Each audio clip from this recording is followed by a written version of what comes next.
Quais são as evidências de que Jesus existiu? Primeiro, para dar assim, o estado da arte, assim, da acadêmico. Boa. A maior parte dos historiadores, disparado, que pesquisa esse tema, sejam ateus, cristãos, judeus, budistas, acreditam que Jesus foi uma pessoa histórica real.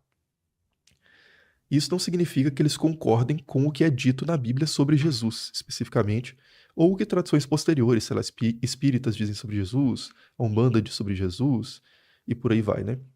Uma coisa é saber se existiu uma pessoa chamada Jesus, que vinha ali mais ou menos de Nazaré, viveu na Judéia, foi executado pelos romanos. Isso é uma coisa que a gente pode fazer historicamente por certos métodos. Outra coisa é, essa pessoa fez milagres? Essa pessoa curou com o toque das mãos? Essa pessoa ressuscitou? Isso aí já não tem muito como provar, assim, né? Mas deixa eu tirar uma dúvida sobre isso. Antes de você continuar, desculpa te interromper, só pra eu não esquecer. Em documentos históricos, assim, eu não sei qual que é a forma que a galera usa pra estudar esse tema, mas arqueologia, documentos e tudo mais. Mas, enfim, documentos, assim, artefatos e coisas. O que a gente tem são os relatos da pessoa Jesus, que não teria poderes, ou a gente tem relatos também dos milagres, coisas do tipo? Os primeiros relatos são já com milagres e todo o resto, né? Com ressurreição, etc. A questão é a seguinte. Vamos para os documentos, então, que falam sobre a história de Jesus. Os mais antigos que a gente tem estão no Novo Testamento. Então, são textos cristãos. Não existia Novo Testamento quando os textos do Novo Testamento estavam surgindo. Novo Testamento é uma ideia de organização de textos que existiam antes de haver algo chamado Novo Testamento. Faz sentido? Uhum. Por exemplo, você pode ter vários livros, aí você compra um estante, essa estante tem 20 lugares, você tem 100 livros, os meus preferidos são esse e aquele, você enche a estante, beleza. Mas esses livros já existiam antes da estante. O Novo Testamento é meio que uma estante. É uma coleção de livros que certos livros vão entrar, certos livros não vão entrar, por discussões que vão acontecer ao longo do tempo ali com os primeiros cristãos. Mas os textos mais antigos que a gente tem sobre Jesus, os mais antigos de todos são as cartas de Paulo. Paulo é uma figura que viveu nos tempos de Jesus, mas não conheceu Jesus em vida. Ele se torna o principal apóstolo, assim, o principal difusor das ideias de Jesus, mas ele começa o seu ministério, né, ele começa a sua pregação depois que Jesus já morreu. Ele se converte já a partir da pregação de cristãos depois da morte de Jesus. Caramba! Mas aí você poderia falar assim, pô, o cara nem conheceu Jesus então, né? Então não é uma fonte muito firme. Ok. Mas Paulo cita discípulos de Jesus que viveram com Jesus como se ele convivesse com essas pessoas. Então ele fala assim, Pedro, né? Pedro é o líder dos apóstolos nos evangelhos. A gente não tem nenhum texto de Pedro. Existem duas cartas do Novo Testamento que são atribuídas a Pedro, que os historiadores desconfiam que na verdade não foi escrito por Pedro. Mas mesmo se tivessem sido, são posteriores às cartas de Paulo. Mas Pedro é uma figura que é considerada, em todos os textos que a gente tem sobre Jesus, é considerado o líder dos apóstolos. Seja tanto textos que estão no Novo Testamento quanto textos que estão fora. E Paulo fala assim, estive com Pedro em tal situação, conversamos de tal coisa, Pedro falou um negócio que eu não concordei. Aí você pensa assim, pô, será que Paulo está inventando? Se ele está inventando Jesus, ele está inventando Pedro também? E se ele está inventando Pedro, que é uma pessoa que viveu com Jesus, ele inventa essa pessoa e fala que discordava do líder dos apóstolos?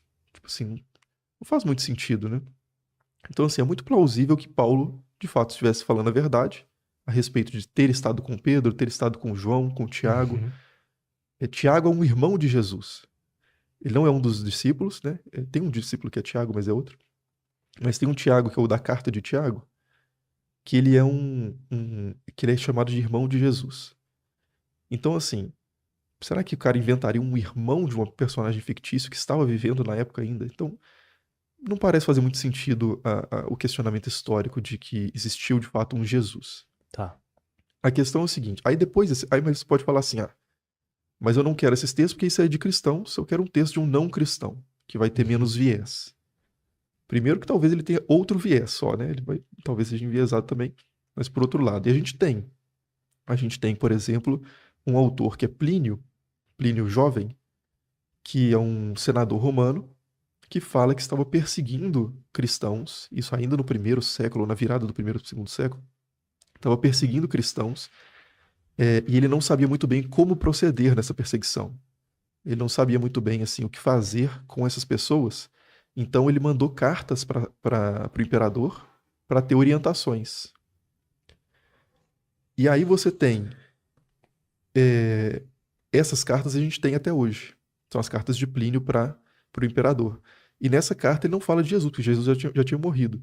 Mas ele fala de pessoas que adoram um homem que morreu e que eles consideram quase que como um deus. Uhum.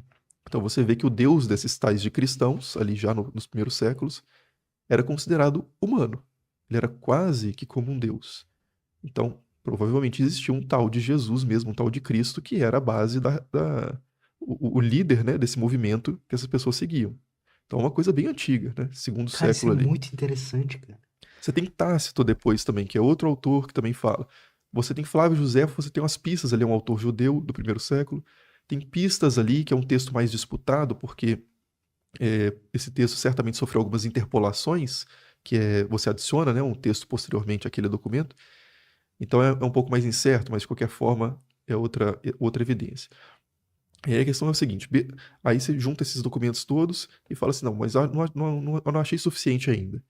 Eu quero, sei lá, uma coisa escrita pelas mãos de Jesus, ou quero, sei lá, um osso de Jesus, eu quero uma pegada de Jesus.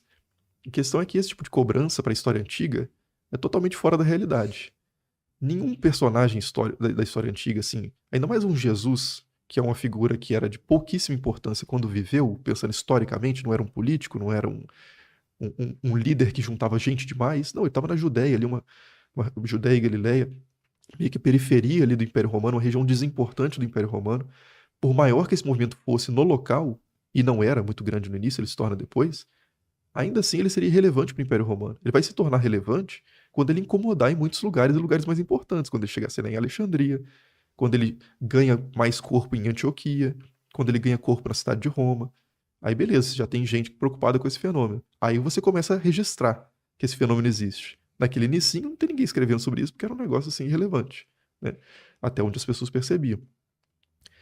Então assim, para os critérios de história antiga, o que a gente tem sobre Jesus é mais do que o suficiente para a gente falar com uma certa convicção que sim, Jesus existiu. Porque se você for aplicar um critério muito mais rigoroso do que esse, tipo assim, se você quiser a Não pegada de daria pra estudar Jesus, nada, você não vai ter praticamente. nada.